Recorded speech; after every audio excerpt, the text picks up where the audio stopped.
മഹത്വം ഉണ്ടായിരിക്കട്ടെ. ഞാൻ Briana M Babu, Kannur Ambayathode AG ചർച്ചിലെ സഭാ അംഗമാണ്. ജേർണി ടു ദി സാംസിന്റെ 67ാം ദിവസത്തിലേക്ക് ഏവർക്കും സ്വാഗതം. ഇന്ന് നാം ചിന്തിക്കുന്ന വേദഭാഗം 41ാം സങ്കീർത്തനമാണ്. 41ാം സങ്കീർത്തനം ദാവീദിന്റെ ഒരു സങ്കീർത്തനമാണ്. ദാവീദ് രോഗിയായിരുന്നപ്പോൾ വിടുതലിനു വേണ്ടി പ്രാർത്ഥിക്കുന്ന ഒരു സങ്കീർത്തനമായാണ് മാത്യു ഹെൻറി ഇതിനെ വിശേഷിപ്പിക്കുന്നത്. അതുപോലെ ഈ സങ്കീർത്തനത്തിന്റെ പശ്ചാത്തലത്തെ കുറിച്ച് പറയുമ്പോൾ 38, 39, 40 എന്നീ സങ്കീർത്തനങ്ങളുടെ പശ്ചാത്തലവുമായി ഇത് ബന്ധപ്പെട്ടിരിക്കുന്നു. അതുമാത്രമല്ല, 41ാം സങ്കീർത്തനത്തെ മശിഹൈക സങ്കീർത്തനമായും വേദപണ്ഡിതാക്കൾ പറയുന്നു. കാരണം ഈ സങ്കീർത്തനത്തിലെ 9ാം വാക്യമാണ് യേശു കർത്താവ് യോഹന്നാൻ 13:18 ഉദ്ധരിച്ചിരിക്കുന്നത്.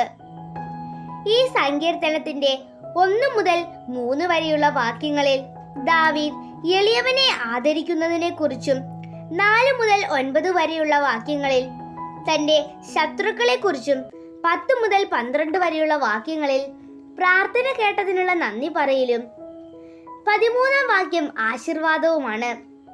ഇതിന്റെ 1ാം വാക്യത്തിൽ നാം ഇപ്രകാരം വായിക്കുന്നു: എളിയവനെ ആദരിക്കുന്നവൻ ഭാഗ്യവാൻ, അനർത്ഥ ദിവസത്തിൽ യഹോവ അവനെ വിടുവിക്കും. സദൃശ്യവാക്യം 14:21 എളിയവനോട് കൃപ കാണിക്കുന്നവൻ ഭാഗ്യവാൻ എന്നു നാം കാണുന്നു. ആരാണ് എളിയവൻ? എളിയവൻ എന്നാൽ വസ്തുവക സംബന്ധമായി ദരിദ്രൻ, ശാരീരിക ബലം സംബന്ധിച്ച് ബലഹീനൻ, ആത്മാവിൽ നിരാശൻ എന്നൊക്കെയാണ് അർത്ഥം. ഇപ്രകാരമുള്ള ഒരു വ്യക്തിയെ ആദരിക്കുന്ന വ്യക്തിയാണ് യഥാർത്ഥ ഭാഗ്യവാൻ. ദാവീദും ഇപ്രകാരം രോഗിയായിരുന്ന അവസ്ഥയിലാണ് ഈ സങ്കീർത്തനം എഴുതിയത്.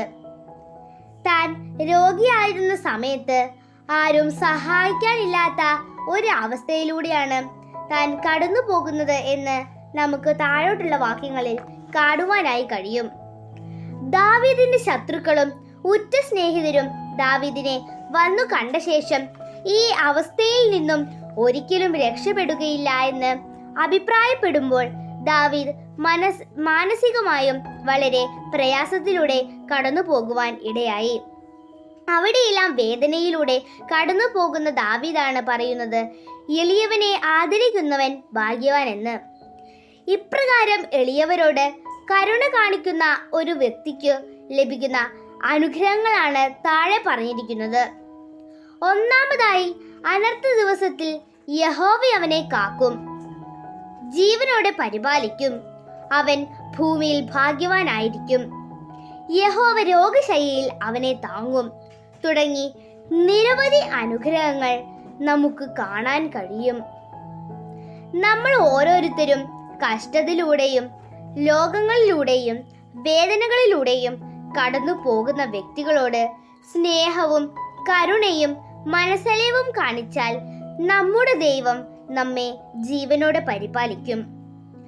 രോഗശയ്യയിൽ ദൈവം നമ്മെ താങ്ങി നടത്തും. യേശു നമ്മെ സൗഖ്യമാക്കും. ആകയാൽ എളിയവരോടും രോഗികളോടും കടബാധ്യതയുള്ളവരോടും മനസമാധാനമില്ലാത്തവരോടുമെല്ലാം സ്നേഹവും കരുണയും ഉള്ളവരായി നമുക്ക് നമ്മുടെ ക്രിസ്തീയ ജീവിതം മുൻപോട്ട് കൊണ്ടുപോകാം. നമുക്ക് ഒരു വാക്കിൽ പ്രാർത്ഥിക്കാം. പരിശുദ്ധനായ ദൈവമേ, ഈ നല്ല ദിനത്തിനായി നന്ദി പറയുന്നു. ഞങ്ങൾ ഇതുവരെ കേട്ടതുപോലെ എളിയവരെ ആദരിച്ചും സ്നേഹിച്ചും മുൻപോട്ട് പോകുവാനും ദൈവിക അനുഗ്രഹങ്ങൾ പ്രാപിക്കുവാനും അവിടുന്ന് ഞങ്ങളെ ഒരുക്കിയെടുക്കണമേ. പ്രാർത്ഥന കേട്ട നല്ല കൃപയ്ക്കായി നന്ദി. യേശു ക്രിസ്തുവിന്റെ നാമത്തിൽ തന്നെ. ആമേൻ.